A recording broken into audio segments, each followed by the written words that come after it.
we've got a man coming up here, spent 22 years serving our country. He is a patriot. This is a man who was a former congressman and is currently a contributor for Fox News and the great show on PJ Media, Next Generation TV.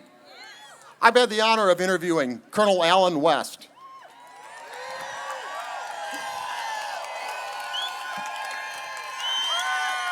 I think you've got a few fans here, Colonel West. So here's the man, Colonel Alan West. How's everybody? Okay. Now, first of all, being a good former military commander, make sure you hydrate yourselves because we don't need anyone passing out. Leah, come on up here. Let me tell you something about this young lady here. You know you're doing what's right when people start to attack you. And as many people sent me emails, as many people all of a sudden start writing about Leah Durant. All of a sudden they start writing about the Black American Leadership Alliance because they were afraid. They're afraid of what they see here right now. They see Alan West and Leah Durant and all of you standing out here for one simple thing. God bless the United States of America.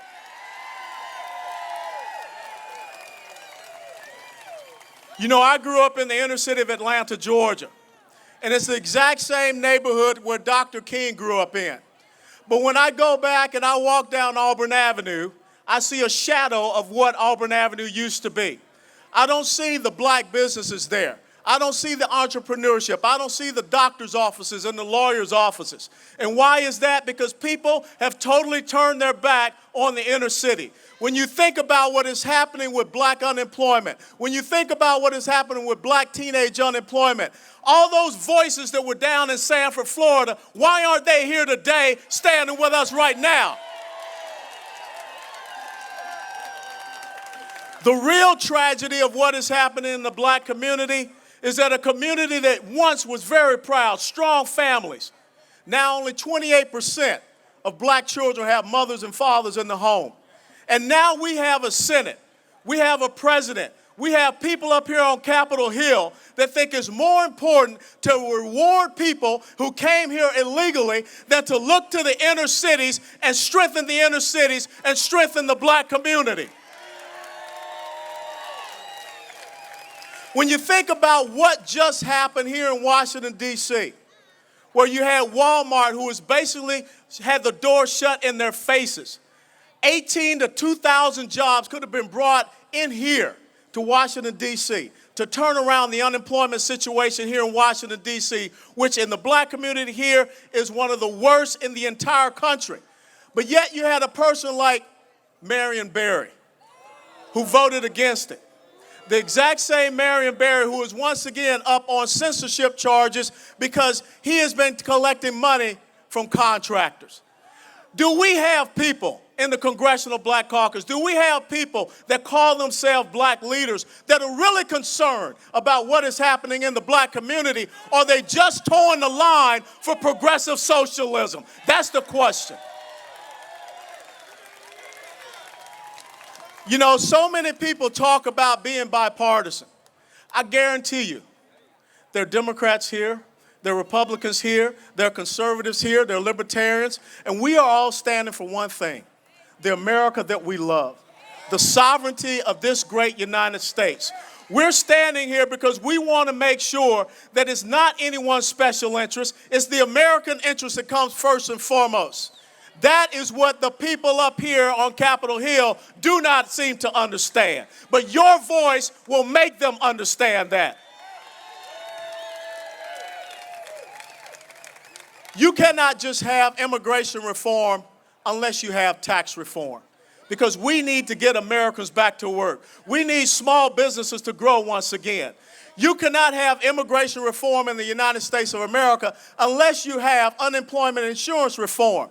I think it's an absolute shame that when the president came into office, unemployment insurance benefits were 26 to 27 weeks. Now they're 99 weeks. And even worse than that, you have more people that are going out and applying for Social Security disability, which is destroying that program as well.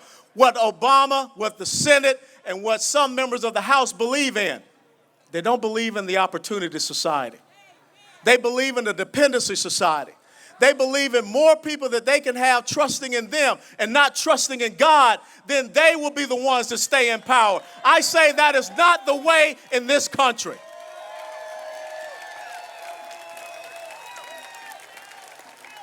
We need your voice. We need you to join hands.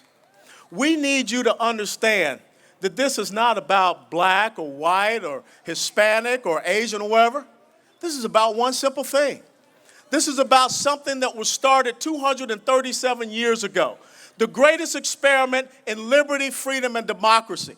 It's about looking up there on that Capitol and seeing that Indian statue called freedom and understanding that that is the beacon that so many people have looked toward when they came here and put their feet on these great shores. But if we're not careful, you have politicians that are willing for their own interests to sell it away. You have politicians that don't care about the legacy that you want to pass on to your children and grandchildren. They only care about what keeps me up here in Washington, D.C. Well, I tell you what, send them all home if they don't believe in this great nation.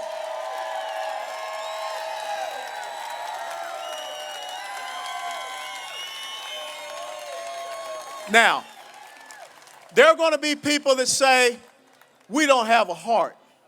There are going to be people that say that we don't care about our fellow man. We do care. The United States of America is the most benevolent country that this world has ever known. But what we're here to say is to take care of your home first. Take care of Americans first. Get Americans back to work. Get our children back in colleges and universities so they can earn an education, so that they can be a part of this American dream. Take care of our inner cities, because if you don't take care of the inner city, you will never be able to repair this great United States of America. And never forget, it was during the Reagan administration with former deceased Congressman Jack Kemp and his Art Laffer, his economic advisor, that talked about urban economic revitalization zones, empowerment zones, how we can bring growth and prosperity back into the inner city. That's what we're all talking about here. We're not talking about saying, oh, you don't believe in respecting our laws? It's okay. Just come on in, and we'll tell the Americans to take the back seat. That's not how we are in this country. Americans ride in the front seat of this bus.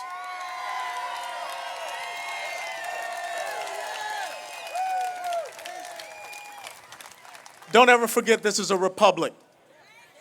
And it being in a republic, it's your voice that matters. And your voice now must resound stentorian.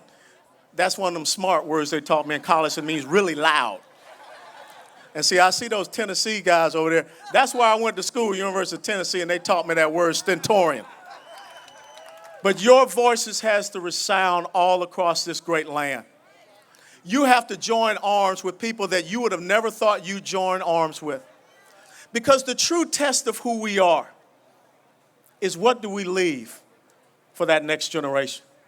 The reason why I can stand here today is because of a father that was born in South Alabama, jumped the Chattahoochee River, and grew up in South Georgia. A mother that grew up in Fort Valley and in South Georgia. And they said one simple thing: son, this is the greatest country that the world has ever known. It provides you all the opportunities that you could ever imagine. It's just up to you to get out there and take these opportunities and live this great dream that we have sacrificed for you. Today, we are sacrificing in this heat to make sure that 200 years from now, that flag still flies.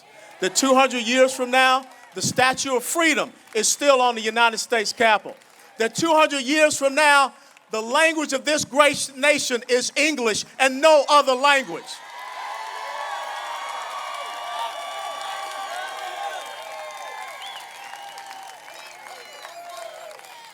Do not leave here today without having a fire in your belly and a commitment in your heart, a resolve to make sure that when we say e pluribus unum, look around you today. Out of many, one. And that is what is the strength of this great nation. That is what it will enable us to defeat S-744, to make sure that our borders are secure, to make sure that American workers get back to work, to make sure that our children and grandchildren, when they read the history books, they'll talk about Monday, the 15th of September, 2014, when just a few Americans gathered on this Senate upper part. And with those few Americans, there started a movement to make sure that this will always be the land of the free, because we are the home of the brave. God bless you all and thank you.